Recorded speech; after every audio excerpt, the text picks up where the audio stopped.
from Moscow with love. Yes. Two friends.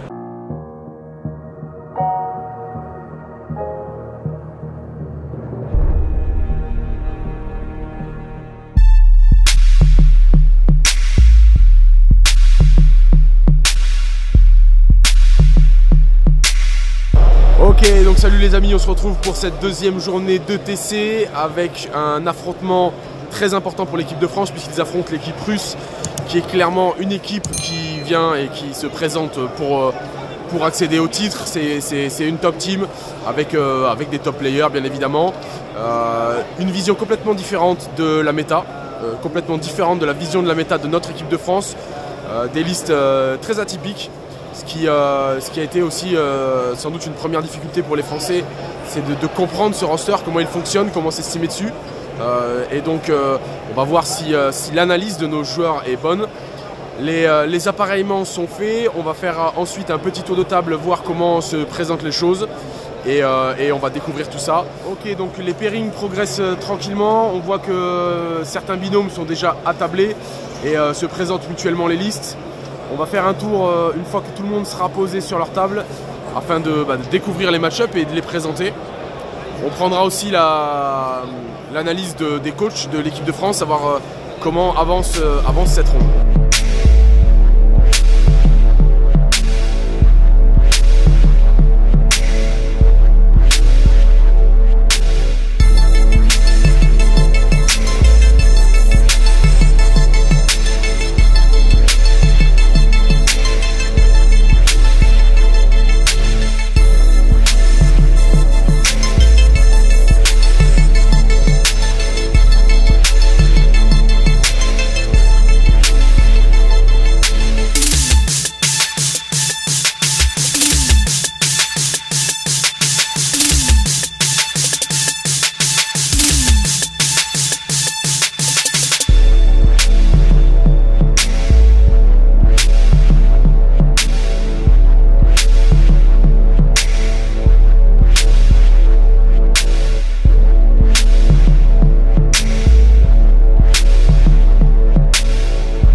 Donc je vous rappelle que pour cette ronde on joue le scénario 3, donc c'est le scénario Intel. Je vous renvoie au hors-série 1 qui présente la totalité du scénario et la façon de scorer sur celui-ci. Allez, c'est parti, présentation de la travée et des tables. Ici on a JC en Nika qui affronte une liste tyrannide. JC s'est déployé en premier. Ici on a Wilmé qui affronte une liste Drukhari. Il semble un petit peu à la bourre et pour l'instant je vois pas grand chose, il n'y a rien qui est déployé donc on ne sait pas. Ici on a Mike en orc qui affronte un joueur orc et c'est Mike qui s'est déployé en premier.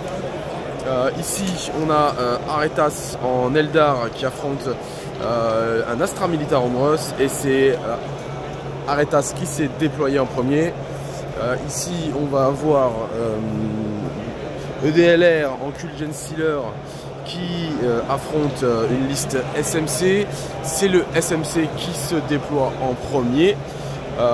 Ensuite, au fond, on a Dletch qui joue démon démon SMC contre le démon russe. C'est Dletch qui s'est déployé en premier.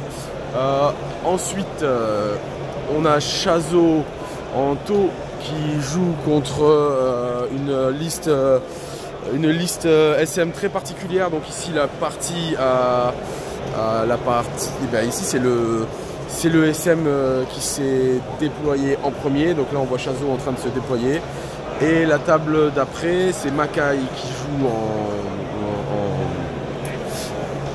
joue en Deathwatch, qui affronte une liste SM, une espèce d'SM soup très particulière. Et c'est Makai qui s'est déployé en premier. Voilà, on a fait le tour.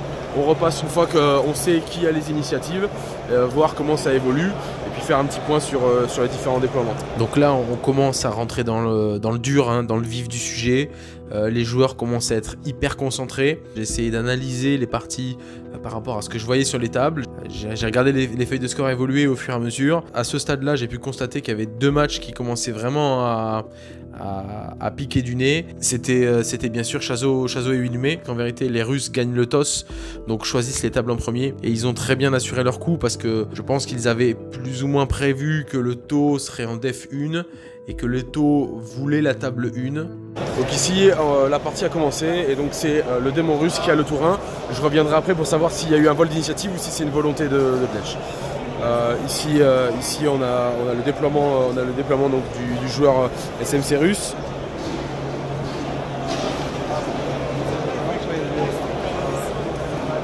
Le salon du Bourget, hein, on ne le présente plus.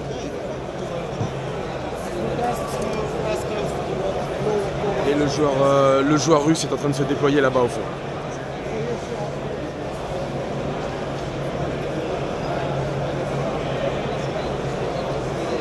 Ici on a le déploiement de Mike et face à lui son adversaire qui est en train de se déployer.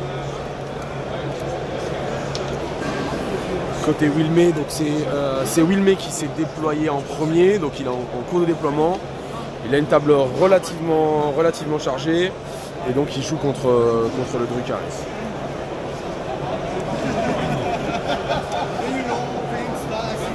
Et donc voilà du côté de Holomé. Ok, donc la ronde 1 est lancée, vous voyez que les joueurs commencent à s'affairer. Il y a encore la table à Wilmé, il me semble, qui est en phase de déploiement, sinon tout le reste a commencé. Je suis avec Doudou qui est le coach jeu, puisque l'équipe de France a 2 coachs, un coach jeu, on va dire, et le coach bien-être, qui arrive d'ailleurs, qu'on va dire, voilà, et normal, voilà le coach bien-être. Donc je suis avec coach Doudou, est-ce que tu peux nous parler un petit peu de l'aspect psychologique de cette ronde et comment les joueurs attaquent celle-ci? Alors déjà bonjour à tous, et on a comment dire un pairing qui est pas facile parce que les Russes c'est une très grosse team. On a perdu il y a 2 ans contre eux en finale, hein.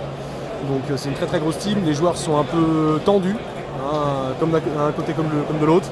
On a vraiment des joueurs pas faciles en face. C'est des joueurs qui connaissent bien leurs armées. On a bien checké leur dernière partie hier. Par exemple, il y a un mec qui a mis 2-20-0 à un Deathwatch, donc on voulait absolument pas appareiller Makai dessus. Ouais, c'est qui?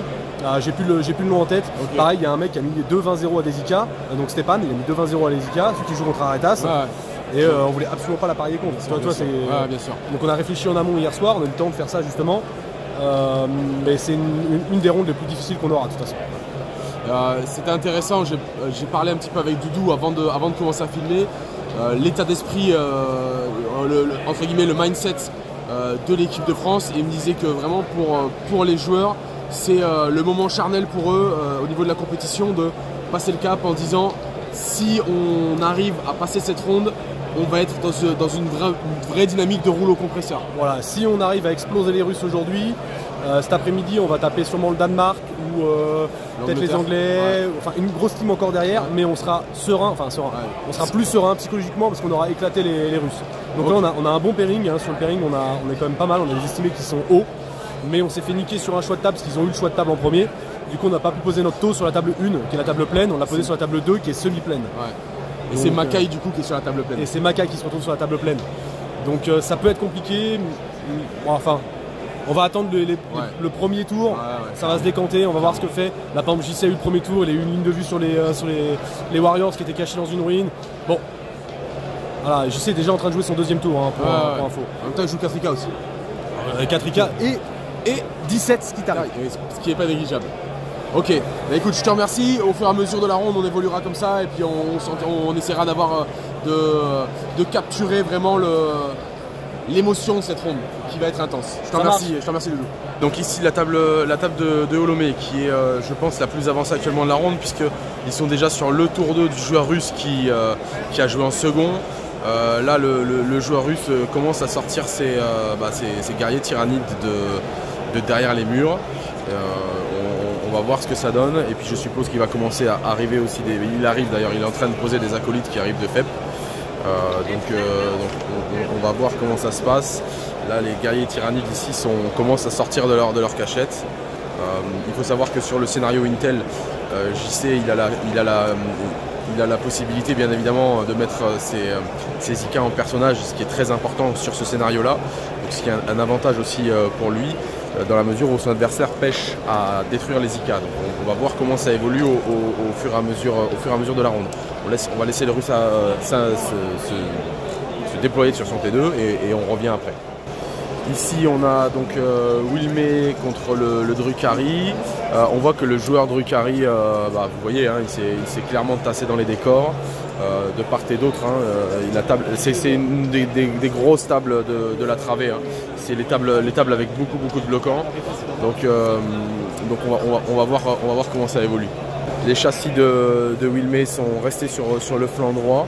En fait, il a créé un espace avec on va dire la létalité anti-char de son adversaire qui se situe là-bas derrière le bloquant. Donc en gros il a créé de l'espace pour que les Manrus puissent respirer et il a vraiment complètement lâché tout ce flanc ici là. Tout ce flanc ici est complètement abandonné puisque le Russe était vraiment paqué ici avec des unités qui avaient une forte capacité de létalité sur lui. Ici donc le match miroir orc. Alors match miroir pas tant que ça parce que c'est deux conceptions de liste. Vous voyez le joueur russe ici a des mech guns. Alors j'ai plus les listes en tête mais c'est sans doute des smasha. Voilà, ce genre de bail, vous voyez, ce genre de partie. Pour l'instant c'est assez tassé au niveau de Mike. Et le russe a commencé un petit peu à prendre de l'espace tout en occupant encore cette zone là du bloquant. Il a aussi positionné forcément le smasha ici. Qui va avoir des belles lignes de vue surtout et qui va tirer tout simplement. Hein. Ok, donc ici les avions d'Aretas se sont avancés ici. Il va essayer de venir déloger un petit peu un maximum de monde, je suppose, dans cette zone-là. Il a balancé des avions là-bas et là-bas. Je pense que le joueur russe a pris un premier sang quand même sur des rangers parce que j'ai vu 5 rangers là-bas. Alors je ne sais pas s'ils sont morts ou ils sont en faible. Ils sont en faible, donc le russe n'a pas pris le premier sang. Et donc on voit que Aretas commence à occuper la table et à agresser. Hein. Là il est dans une dynamique d'agression de toute façon. Je pense qu'il n'a pas envie de laisser le joueur russe respirer et développer son jeu. Donc en l'occurrence le joueur russe qu'il affronte c'est un très très gros client. Tout le monde sait que voilà, il y a du très gros niveau de jeu, donc il y a la game en elle-même avec les figurines, les objectifs, les dés. Et il y a aussi une guerre psychologique qui se joue entre les deux joueurs. Aretas c'est quand même un joueur super solide mentalement, donc c'est ce qui rend aussi cette partie qui va devenir très intéressante, c'est qu'on a deux joueurs très, très solides qui s'affrontent et ça donne tout un intérêt à cette ronde, à cette partie. Toutes les autres parties d'ailleurs. Donc ici le joueur russe joue quand même relativement paquet, il s'est relativement entassé. Parce qu'il sait que de toute façon quand le Genskiller culte arrive ça fait mal. De son côté lui le DLR il a pour l'instant ses unités tyrannides qui sont de part et d'autre ici, prêtes à agresser hein, sans aucun doute. Donc pour l'instant la partie elle n'a pas de dynamisme qui nous permet de la lire plus en profondeur. Donc ici une partie qui s'annonce très intéressante. Alors déjà de par le skill de Dletch. Je pense que Dletch pour moi fait partie des joueurs qui ont le plus de skill on va dire, même si on a 8 très bons joueurs dans l'équipe de France.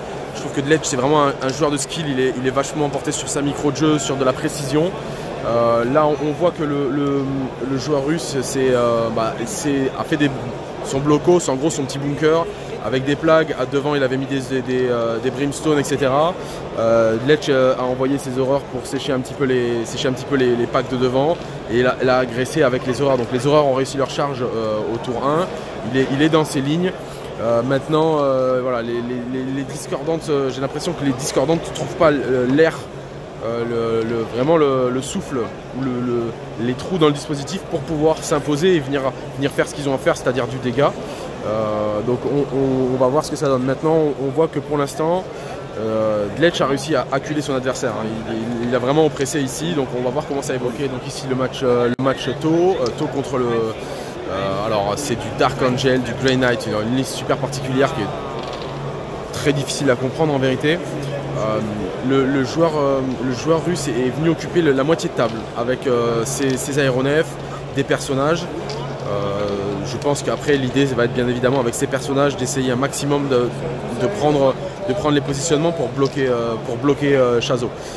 Chazo il joue tôt, hein, donc il vient positionner ses drones. Là pour le coup ces drones sont vraiment des unités des cordons de barrage qui ne servent pas que à lui sauver les miches pour les PV de ses battlesuits, mais aussi lui permettre de repousser l'adversaire et l'empêcher de venir cliquer ses unités.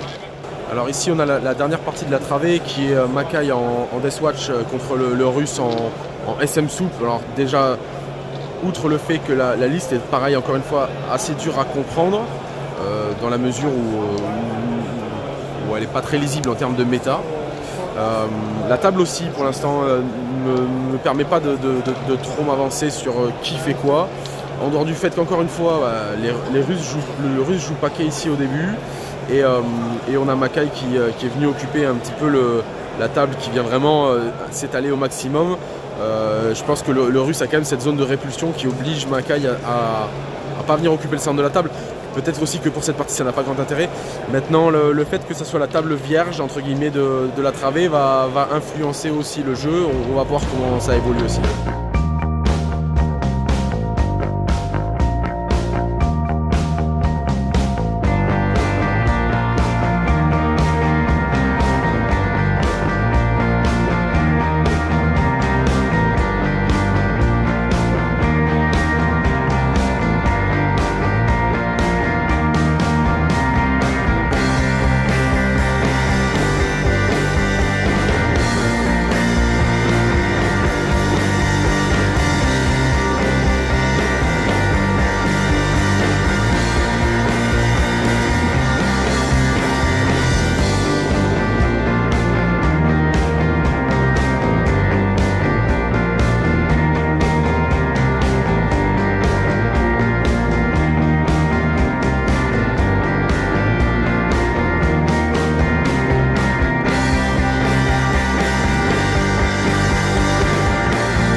Ok, donc on suit l'évolution encore de cette ronde. Là, ça a commencé à bien avancer en termes de jeu sur la partie de Lomé.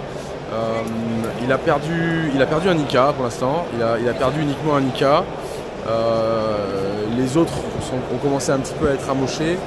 Maintenant, on voit qu'il y a beaucoup de guerriers warriors qui ont clamsé et qui sont là-bas. Je me demande s'il n'a pas tout. Non, il y en a encore quelques-uns. Le joueur russe se sert aussi de ces zones de bloquant assez importantes pour se protéger. Néanmoins, on a quand même JC qui a ces deux IK qui sont posés middle map et qui contrôlent les objectifs. Donc je pense qu'il doit quand même assez bien scorer sur le scénario Intel. Là aussi, il est bien placé. Et donc voilà, sur la lecture de la partie, j'ai pas le scoring de cartes, mais mine de rien, JC il tient les objectifs. Il tue des choses, donc je pense qu'il doit pas être, en vérité, il doit pas être trop mal. Après, on va voir la vitesse à laquelle son adversaire tue les IK. Mais à première lecture, je dirais qu'il est plutôt correct pour lui.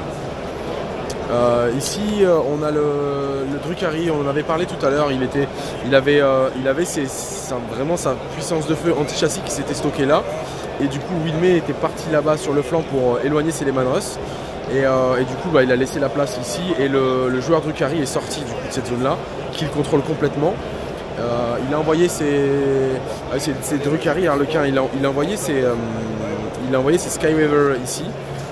Voilà, donc on voit qu'il a quand même un map control assez conséquent puisque là-bas aussi c'est la même chose, il s'est déployé là-bas. Enfin, on voit qu'il contrôle correctement la map. Vous avez un objectif ici qui est en sa faveur, un qui est ici en sa faveur. On en a un autre juste ici en sa faveur. De l'autre côté, vous en avez un qui est ici, mais qui est potentiellement subtilisable par le russe. Et les autres sont cachés un peu par là. Donc pour le coup, là, le map control n'est pas en faveur de Wilmé et j'ai pas l'impression que ça dépop beaucoup du côté de Drukhari. Donc voilà, on va voir ce que donne la suite. Ici, c'est la guerre. Hein. C'est une partie qui a l'air assez brutale. Il y a beaucoup de Bacon qui sont morts là-bas. Ça s'empale, hein, ça s'empale dans les orques, ça contrôle les objectifs. Après il y a beaucoup d'objectifs, vous voyez, qui sont ici. Les objectifs n'ont pas été placés trop au centre, hormis celui-là là-bas. Mais voilà, en termes de scoring, du coup les deux joueurs peuvent allègrement scorer. Avoir après la capacité de tuer les personnages importants. C'est difficile à lire en vérité à ce stade-là. Ici on a la partie d'Aretas. Aretas a perdu pour l'instant ses 2 avions et ses 2 prismes. Et il n'y a pas grand-chose sur le plateau du Russe. Il a fait arriver des Sions qui sont là. Et il a toujours son blocos là-bas avec ses châssis. Et on voit que Tatas est venu se positionner. Tatas est venu se positionner pour commencer à, je pense, shooter les châssis. Maintenant, il a quand même perdu des avions, il a quand même perdu des châssis. Je serais curieux, on va choper le coach après, savoir comment ça évolue en termes de scoring sur les parties. Là, je vous donne la visibilité, le visu sur la game en général. Côté de DLR, il a tombé deux défilés. Il a agressé avec une escouade d'aberrants qui est encore là-bas, qui est tout fraîchement posté là-bas, qui va sans doute subir l'arrivée des discos. Mais du coup, il occupe bien aussi le terrain, il sert bien des bloquants ici, ici et ici. Il a fait faible unité ici qui va lui permettre aussi, sans doute, hein, ça c'est une analyse de ma part, mais qui va lui permettre d'utiliser les stratagèmes pour repartir dans les ombres et revenir par la suite et avoir de la ressource à diffuser sur la table tout au long. On voit quand même que son adversaire est relativement bloqué dans sa zone et que lui il est prêt à jaillir dessus. Alors ici c'est un bordel monstre cette partie, il y en a partout, puis il y a des démons dans les deux côtés. Dletch a fait le choix d'envoyer cette Tsangor de ce côté-là. Les horreurs sont encore en close. Il a réussi à bloquer les horreurs de son adversaire qui n'ont pas pu arriver, il me semble, en bloquant la map. Et son adversaire du coup est arrivé avec des sanguinaires qui sont là-bas. Ok, il reste 1h34 de jeu sur cette ronde. Les parties commencent à se dessiner un petit peu en termes de lisibilité sur les tables. Donc je suis avec Coach Doudou. Est-ce que tu peux nous faire un petit peu sur l'avancée de la ronde? Alors pour l'instant, on est comment dire, on est encore un peu tôt pour avoir les estimés précis. Donc là c'est estimé vague, par exemple Chassot nous donne un estimé qui est assez vague avec 10 points de différence entre le haut et le bas. D'accord, donc il y a pas mal de facteurs qui peuvent influencer. Exactement, et par exemple Olomé aussi est sur une partie très compliquée, il suffit que le mec loupe une charge et c'est la win, tout simplement. Wilm aussi est une partie très compliquée, le mec en face, le capitaine russe est vraiment un très bon joueur et très propre. Le mec est vraiment très calme, très posé, mais on les sent pas sereins sur le visage, enfin ils sont pas sereins. Le joueur Génicule qui joue contre Wilm, il a fait des mouvements de tête et d'épaule en mode merde quoi. Tu vois, et c'est pas le seul chez les Russes qui se déconfie un peu. Donc on les sent un petit peu faibles mentalement. Nous ça va, à part Mike il y a eu un problème de clock dès le départ. En fait le joueur russe a joué son T1 sur la clock de Mike. Si j'ai vu, il y a eu un gros différentiel de clock, ça m'a inquiété un peu en passant. Il y avait, comment c'est traité du coup? Et bah du coup moi j'ai demandé à un ref, on en a discuté, on a séparé le temps en deux et on a donné 15 minutes en plus à Mike. Non aux joueurs russes. Ok, d'accord. Voilà. Ok. Donc là pour le moment ça va, il y a Dletch qui nous fait une partie d'enfer, il a failli bloquer toutes les sanguinaires et les horreurs. Bon, les sanguinaires ont pu se poser, donc elles ont déblayé un pack de Tsangor à Dletch, mais les horreurs n'ont pas pu arriver, donc elles sont perdues. Propre, ça fait 200 points de gagné, c'est toujours ça de prix, elles peuvent pas se splitter, il y avait des points de renfort, etc. Donc du coup c'est tout bénéfique pour il occupe très bien le terrain. Il occupe très bien le terrain. La partie de Tatas qui joue contre Stepan, Stepan, un joueur qui est un très grand joueur, on le connaît. Bien sûr. Il a gagné le SC d'ailleurs. Il a gagné le SC, on l'affronte depuis plusieurs années, on sait qui c'est et on sait ce qu'il fait. Donc là, Aretas n'est pas dans le drama, mais c'est compliqué pour lui. La liste est vraiment. En fait, les Russes ont vraiment des listes atypiques. Ils ont une méta qui est totalement différente de la nôtre. Mais on a réussi à bien appareiller nos joueurs. Les tables sont pas tip top, mais on s'en sort plutôt pas trop mal. Il suffit que là je lui sur la table de Lomé, par exemple, le mec loupe une charge et c'est fini pour lui. C'est complètement fini. Et je croise les doigts pour que ça arrive. Et du coup, pour Xav qui est derrière Aretas, il a réussi à pénétrer la ligne de Defiler et à rentrer dans les lords discordants. Il en a tabassé deux d'ailleurs des Defilers. Voilà, il est rentré dans les lords discordants. Donc s'il arrive à taper vraiment dans les lords discordants, bah, le mec pourra plus rien lui faire en face. Ouais. Après il va projeter ses stealers, etc. Il a encore de la ressource. Je pense que ça va le faire. On part sur un bon estimé quand même de notre part. Okay. Là pour l'instant on est sur un draw complètement. Ouais. Pour le moment il nous reste 1h30 de jeu et on est pour l'instant sur un draw. Okay. Alors juste je voudrais revenir sur. Alors il y a deux tables aussi qu'on n'a pas survolées. C'est la table de Chazot, donc tu m'as dit qu'il a un estimé qui est très vaste, donc il y a beaucoup de facteurs qui rentrent en compte. C'est ça. Et la table que j'ai vraiment du mal à lire, c'est la table de Makai. Je ne sais pas ce qui se passe sur cette table. Alors, je ne la comprends pas. Makai fait son jeu, c'est-à-dire qu'il satellise toutes les unités satellites. Ouais. Il envoie ses eversors, etc. pour tout satelliser. Il prend du capé, il empêche l'autre de sortir de sa zone. Et en fait, il dépolarise la game. Il dépolarise la game. Le mec est complètement en stress face à lui. Psychiquement, mentalement, il est en train de le retourner mental. C'est assez intéressant en plus parce que Makai, pour l'avoir déjà vu jouer, etc., c'est un joueur qui a une grosse pression aussi en mindset. Il est tout le temps de son côté, il est tout le temps à côté de lui. Il lui tourne la tête. Franchement, il lui tourne la tête. Mais avec le sourire. Ouais, bien sûr. Proprement, à la française. À la française. Ok, je te remercie Doudou. On se recaptera après, savoir un peu plus tard comment ça évolue. Ok, donc il reste 1 heure à la cloque, donc 1 heure de jeu. Et là, on commence à voir se profiler les parties, même si encore beaucoup d'entre elles sont incertaines. C'est ce qui rend aussi cette ronde super intéressante. Ça va être la façon dont les parties sont vraiment très très serrées et très très fermées. Là ici on a donc JC qui à mon sens est relativement bien parce qu'il n'a perdu que 3 IK et ils sont bien avancés dans la game, hein. Vraiment ils ont commencé vite, JK et Olomé jouent vite, donc ils sont avancés en termes de tours et j'ai vraiment l'impression que JC n'a perdu que 3 IK, donc ce qui est bien. Il s'est enquillé. Il s'est fait enquiller ici une charge. Il avait un Nika qui était là. Celui qui est ici était juste là. Il a enquillé la charge de ses acolytes et il a survécu. Donc, alors est-ce qu'il a survécu grâce au stratagème Taranis qui lui a permis de se relever? Peut-être que son adversaire a raté son vect, je sais pas. Mais en tout cas, pour moi, il est bien. Je pense que ça se passe bien pour JC. Ici, pour Wilmé, je suis un petit peu moins confiant parce que son adversaire a la map depuis le début. Et il est clairement cloisonné dans sa zone. Donc, pour moi, on a une bonne table ici et une table en négatif ici. Ça reste uniquement mon analyse à ce stade. Côté de Mike, voilà ce qu'il a tué. Ici et ici. Et voilà ce que lui a perdu. Donc sur le ratio d'unités perdues des deux côtés, Mike a l'avantage. Les objectifs sont ici. Il y en a d'autres. Il y en a en middle map qui n'est pas tenu. Il y en a un autre qui est derrière.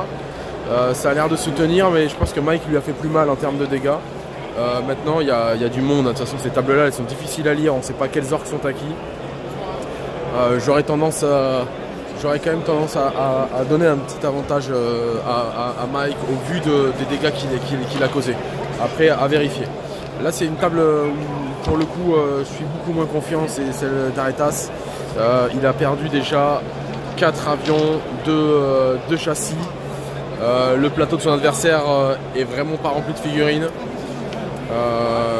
Ici, il y a de l'assassin, ici, il y a de l'assassin. Voilà, je pense que clairement, à ce stade-là, c'est mal engagé, c'est très mal engagé pour Aretas en vérité. Je pense que ça va s'orienter sur en vérité ça va s'orienter sur un 20-0 parce qu'il lui reste 2 avions, quelques mecs et le russe est partout. Donc voilà, c'est assez ouf ce que ce russe arrive à faire avec cette liste qui est déjà très dur à comprendre. Mais là il nous a sans doute pourfendu notre Aretas. Après j'espère que Aretas va me faire mentir, très sincèrement je l'espère vraiment. Je repasserai un peu plus tard.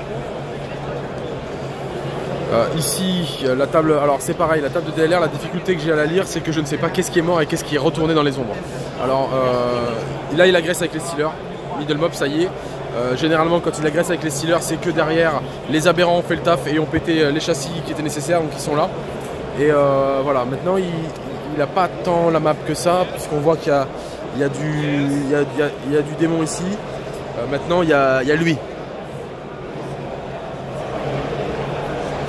Et du coup, on va voir où tout ça nous mène. Je pense peut-être que les pertes sont ici. Wait and see.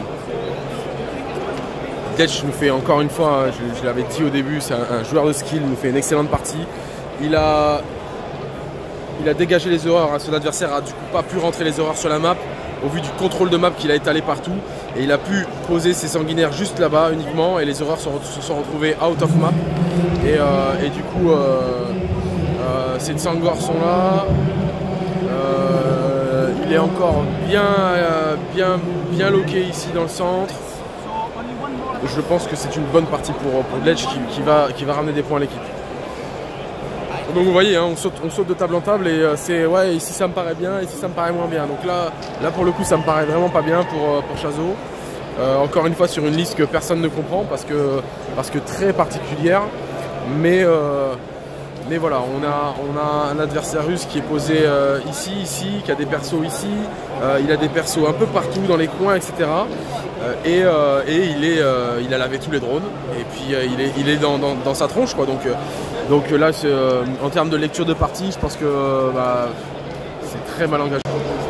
Et ici, on a la game de Makai, on en a parlé tout à l'heure avec Doudou, Makai qui a une pression psychologique sur son adversaire depuis le début, et la partie qu'il a complètement dépolarisée, hein, c'était ce que nous disait Doudou.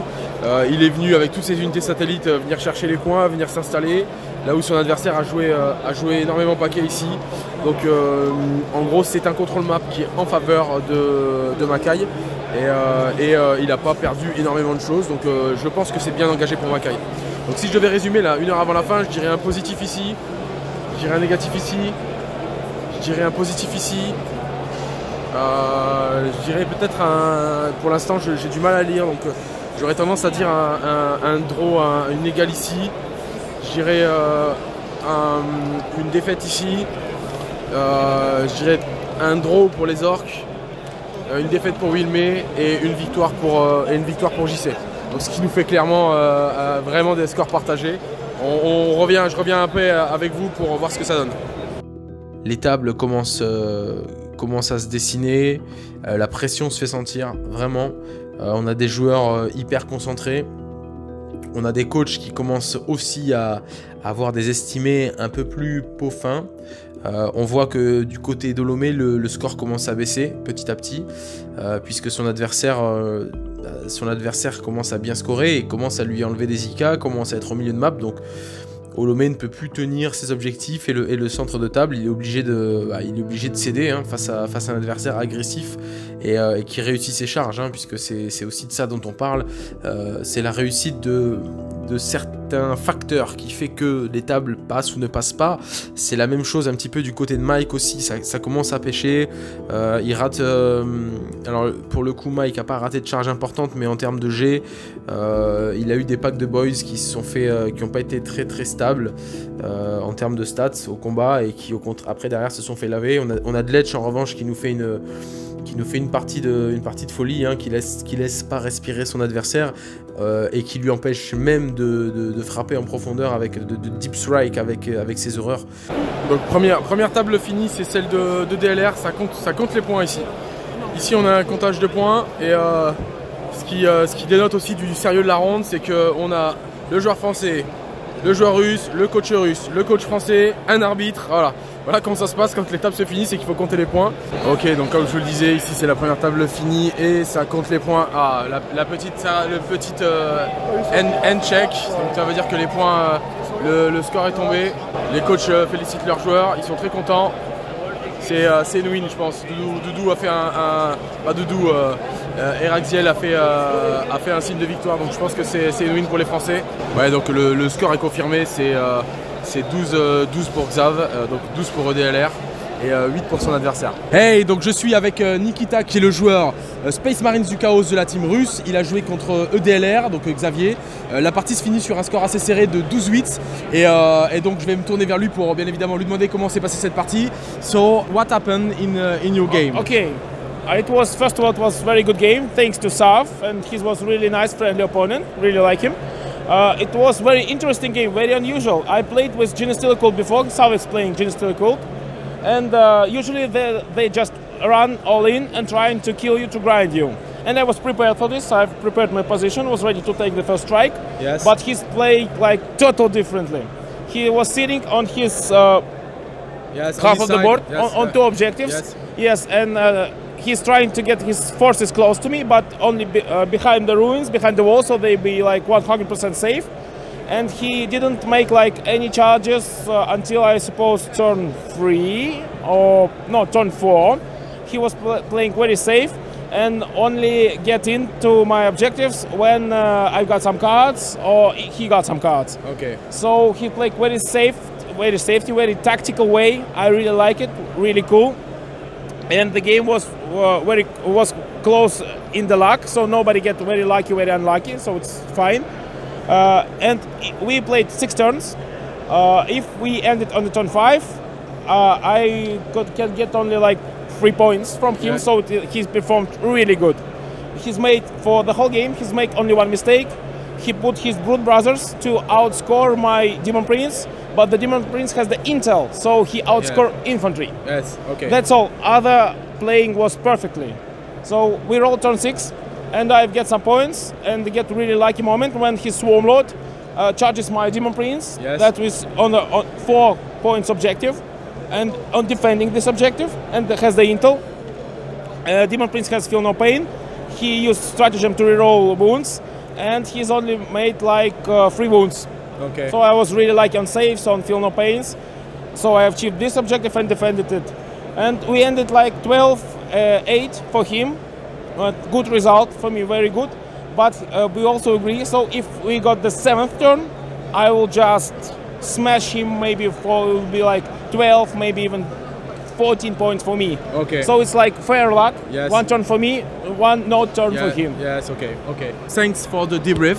Yeah. We know you are a great. There is 2 great teams in this round, France and Russia. I think all the game here are very intense, Yes, and yes. the game, all the round is very close, and so it's a pleasure to follow all the game. So thanks you for for your share. Thank you. And you can follow us on Commander TV. Thank you. Thank you. And from, like we say in Russia, from Moscow with love. Yes. To France. Je suis avec Xav, donc EDLR, le joueur Titi, donc Tyrannide Gen Sealer Cult de l'équipe de France. Tu viens de finir ta partie, tu poses un 12-8 contre le joueur Space Marines du chaos russe. Il nous a débriefé la partie, il nous a confié que tu avais été très stratégique dans tout ton jeu, ce qui est normal, mais il nous a dit que lui s'était mis un peu en bunker pour attendre tes faibles et que tu avais tardé justement à FP et voilà, tu l'avais tu l'as matrixé. En fait, à partir du moment où il a décidé de commencer et de jouer en premier, moi mon plan il était assez simple, c'est-à-dire de finir, comme je pouvais planquer mes 2 escouades de Stealer, c'était de tour 5 d'envoyer une unité sur tous les objets, tour 6 et tour 7 la même chose, en sachant que j'allais faire un turnover de mes unités dangereuses pour lui mettre attention, j'en ai une en faible, donc si tu bouges je te tape. Pendant ce temps-là il y en a une sur table, au tour d'après je la renvoie dans les ombres, et ainsi de suite. Ça s'est déroulé comme il fallait. Si ça s'était arrêté tour 5, je pense que je lui mettais facile 16. Il a marqué 10 points sur le tour 6. Ouais. Ça m'a fait mal. Surtout quand il a tiré le truc avec son Warlord là. 4 points, ça pique. Escroquerie, alerte escroquerie.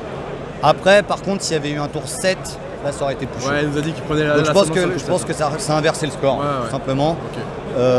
Je sais pas ce que la game aurait donné s'il m'avait rushé. Parce qu'il aurait subi plus. Mais en même temps, j'aurais dû envoyer mes ressources dès le début. Et est-ce que j'aurais eu suffisamment de second souffle derrière pour prendre les objets, tout ça? Pas sûr. Il faudrait refaire la game dans d'autres conditions. Mais en tout cas, le joueur adore. Franchement, ça fait plaisir de faire des parties comme ça. Donc souvent on dit la Russie, l'Allemagne, les pays. Il faut quand même dire aussi quand les joueurs, des bêtes de joueurs, super fair play, très bonne partie. Ok, super. Merci pour ton partage et on se retrouve pour la suite. Ok, donc deuxième partie qui s'arrête sur cette ronde, c'est notre Chazo national. Donc je suis avec Chazo qui a fini sa partie. T'es la 2e partie à avoir fini sur cette travée. Salut les commandeurs. Est-ce que tu peux nous raconter cette partie, en sachant en amont déjà quand tu affrontes une liste que je pense tout le monde ne connaît pas. Super atypique. Ouais, très atypique. Vraiment atypique. Qu'est-ce qui fait d'après toi que ce match joue en ta défaveur? Alors en fait, on a une mauvaise lecture de la liste. Partiellement, on ne joue pas de GK à l'heure actuelle chez nous. On n'a plus de Red Knight, c'est super rare. Et la liste, c'est un bon mix entre les Cabbathos and Sons, qui fait beaucoup de smite. Il y avait l'ordre de. On était entre 10 et 18 Mortal Wounds par tour. Putain, c'est ouf. Ce qui est énorme. Et encore, j'ai ma Shield Gun à 5 pour tanker, mais ça n'a pas suffi. Et du jeu Eldar, où il met beaucoup de malus pour toucher. Mon Armeto, c'est une armée entre guillemets d'Esta, qui est orientée autour de la Riptide et 2 repos de broadside. C'est eux qui font les dégâts principalement. Et il a le Space Wolf, le Psyker Space Wolf et Dark Angel, qui ont 2 pouvoirs de canons différents, qui mettent -1 pour toucher sur l'unité. Donc il peut la pousser à -2. Il peut la pousser à -2 sur une unité ou mettre -1 sur 2 unités. Tour 1, il a foncé avec les Hunters pour protéger tous ses persos qui smite. Il a mis Fumigène, -1 pour être touché. J'ai -2, comme un volant Eldar en fait. Et il a le pouvoir Dark Angel et Min Wipe, qui met -1 supplémentaire sur une figurine, mais c'est cumulatif. Du coup, il me l'a fait sur la Riptide, une fois, 2 fois, 3 fois. La Riptide pouvait plus tirer. Bien sûr. Ah ouais, ça c'est ouf. Donc c'est vraiment une liste super tricksy qu'il a. C'est vraiment une liste qui vient chercher les synergies de différents codex, les additionner. Complètement tricky. Et il joue énormément sur le Vortex. Où il utilise le pouvoir, le stratagème GK pour un CP. Il le fait à 3D. Il prend les 2 plus hauts. Il va chercher le 11, le 10, enfin le 11 plus pour faire DC mortel. Et sur 4 tentatives, il a passé 3 fois à DC mortel. Ce qui fait Puis en plus, toi, tu as un jeu, tu dois rester relativement bunker. Et du coup, les mortals s'explosent sur plein d'unités. C'est ça. En fait, j'avais essayé de ventiler au maximum mes persos à 3 pas de mes drones, de broadside des unités et autres. Mais à force des tours, je perds des drones, il y a des trous qui se font.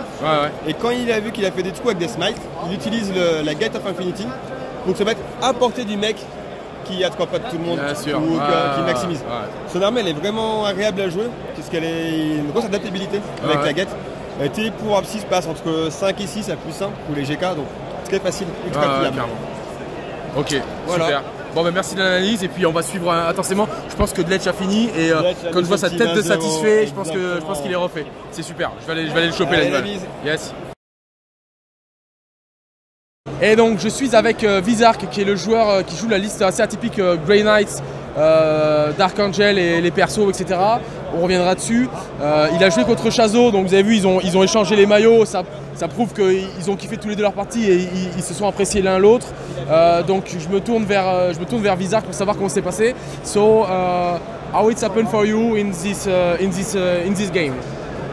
Well, it happens really good because I had the first turn and I was playing on a quite bold table, you know.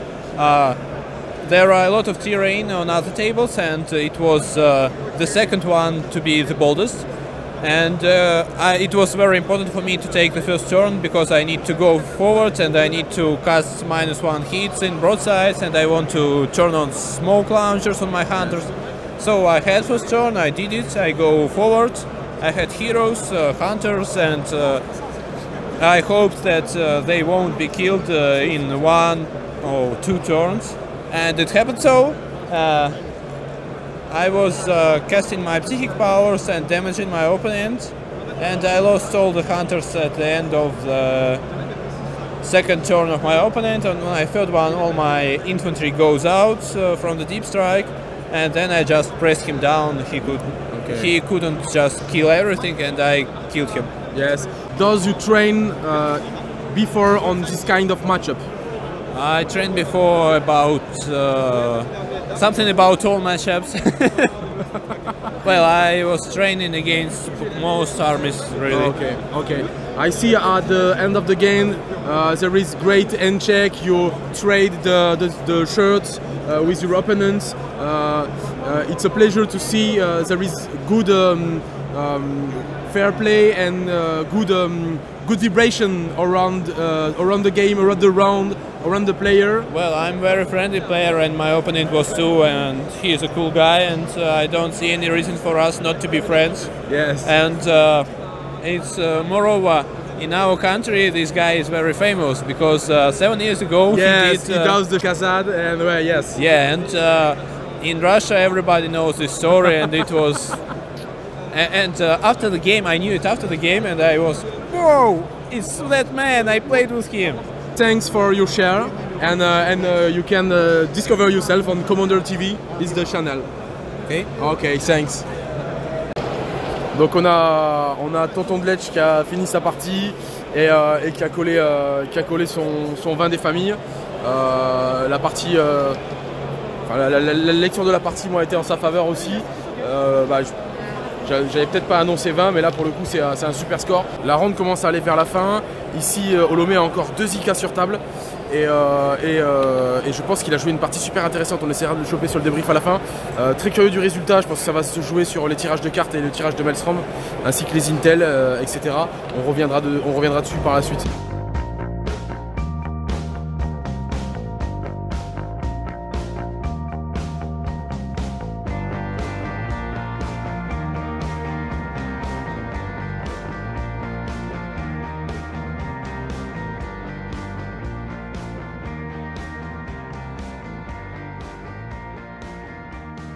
À ce stade, l'équipe de France commence à comprendre que la ronde leur échappe, hein, clairement. C'est à ce moment aussi que l'esprit de groupe prend le dessus sur le résultat individuel. Les joueurs se soutiennent, les coachs courent dans tous les sens, les dernières consignes sont jetées. Petite anecdote aussi, quand Doudou voit que Olomé est tout seul à sa table et qu'il y a son adversaire et il y a 3 autres Russes autour de la table, il demande à ses joueurs d'aller autour de cette table là pour pas que Olomé se sente oppressé, de façon à ce qu'ils sentent qu'il y a le soutien et qu'il y a l'esprit de l'équipe qui est là. Donc ça c'est assez intéressant d'un point de vue psychologique du jeu, d'un point de vue psychologique du wargame. Ça prend tout son sens dans le jeu par équipe. Et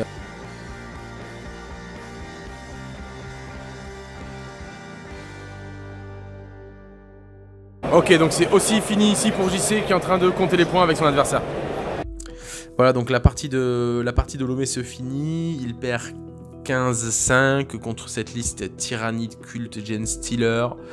Moi je le voyais pas mal en début de partie, mais effectivement ce qui va pêcher, c'est le late game, hein, c'est la fin de partie. Puisque à partir du moment où il commence à perdre ses IK, ça commence à être difficile. Je pense pas que son adversaire ait eu beaucoup d'échecs en termes de charge, donc ça a dû bien se dérouler du côté de Genestealer Culte.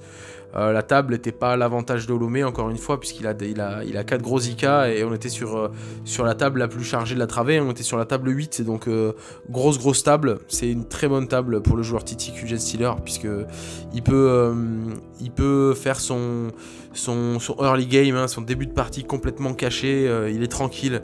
Donc voilà, ça c'est une difficulté à gérer pour l'IK. Et après ça se joue au score, et ça se joue en défaveur de Olomé. Il a été jusqu'au bout, il a été super concentré, et ça a été vraiment plaisant à voir. Et donc la partie s'arrête ici pour notre Aretas national. C'est une défaite, hein, pour Aretas, 20-0 de la part du joueur russe, avec sa liste Astra Militarum de l'espace. Donc voilà, ce score se termine. J'ai vu que Olomé aussi avait fini, je vais aller à la recherche de son score. Globalement, ce que m'a dit Aretas, c'est que il a été clairement en stat haute assez rapidement. Ça lui a permis de sortir des avions assez rapidement avec sa basilisque, etc. Et du coup voilà, fini. Donc Aretas prend 20 sur cette partie. Donc ici ça joue jusqu'au bout, hein, ça joue vraiment jusqu'au bout avec Makai et son adversaire russe. On reviendra sur le scoring quand ça sera tombé. Donc du côté de Makai contre la liste SM, on en a parlé avec Doudou pendant la vidéo sur le fait d'avoir dépolarisé la map, c'est-à-dire qu'il s'est mis en orbite, hein, tout autour d'un bunker adverse. Alors Makai avait pour lui la portée, et il a essayé de faire en sorte de faire bouger un maximum le Space Marine adverse, ou du moins de sortir de sa zone de tir rapide, de sa zone de discipline du bolter, de façon à l'obliger à bouger pour tirer. Son adversaire l'a fait, donc il m'a confié que son adversaire l'avait fait très judicieusement. Il a bougé quand il fallait bouger, il a su rester statique quand il le fallait. La partie s'est déroulée comme elle s'est déroulée. Je l'ai pas complètement compris parce que je pense que ça aurait été utile en fait de la suivre du début à la fin, de suivre le tirage de cartes pour voir les cheminements techniques et stratégiques des deux joueurs. J'ai pas eu le temps pour le coup et ça m'aurait intéressé. Néanmoins, Makai me confiera à la fin de la partie que c'est vraiment la table qui le met en défaut. Il n'a pas de quoi se cacher. Et son adversaire a de quoi saturer correctement. Il a des unités de canon laser, enfin il a pas mal de choses. Donc voilà, c'est une défaite 20-0 pour Makai. Je suis un peu déçu de mon côté de ne pas avoir pu suivre un petit peu plus cette partie. Mais voilà, en tout cas bravo encore une fois à toute notre équipe de France.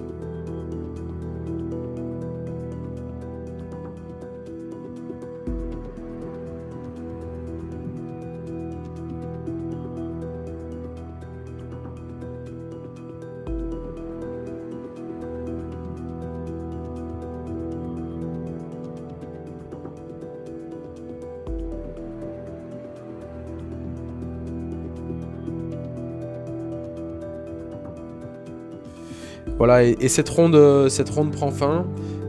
Défaite de la France sur l'affrontement contre la Russie.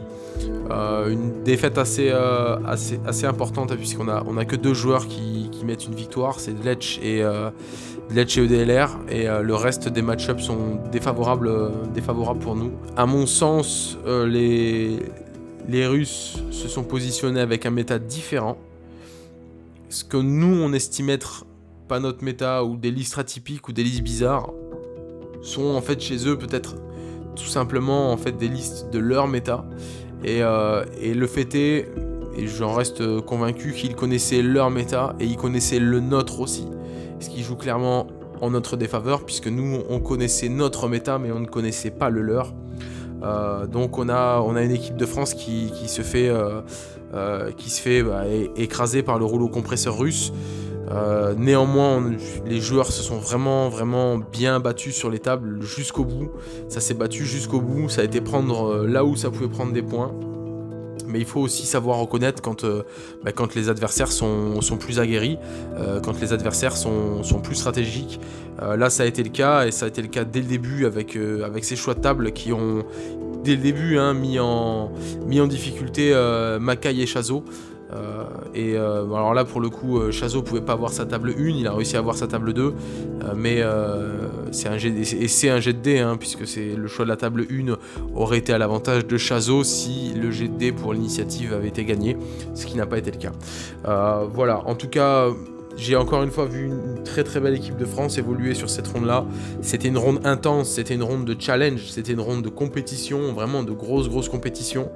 Donc là on commence à atteindre le plus haut niveau international et c'est super plaisant. Je remercie toute cette équipe pour m'avoir laissé accomplir mon job Commander TV sur cette ronde. Ça a été un plaisir pour moi de vous transmettre ça par image. J'espère que vous avez pu un petit peu vous imprégner de tout ça, de prendre connaissance, que ça aussi ça vous donne envie de développer le jeu par équipe, le format Games Workshop, le format ETC. Je vous invite à le faire, je vous invite à vous présenter en tant qu'équipe pour prétendre à être équipe de France pour la saison 2019-2020 qui va commencer bientôt. Je remercie aussi les partenaires qui m'ont soutenu pour le déplacement de Commander TV à l'ETC, la FEC, Crank Wargame, Babel Ben Minis et aussi My Scenery. Voilà, je vous remercie d'avoir suivi cette vidéo. Pensez à mettre un gros pouce bleu, à vous abonner si c'est pas fait, à nous retrouver sur Facebook, Instagram et Tipeee. On se retrouve bientôt pour de nouvelles vidéos. Allez, salut les amis.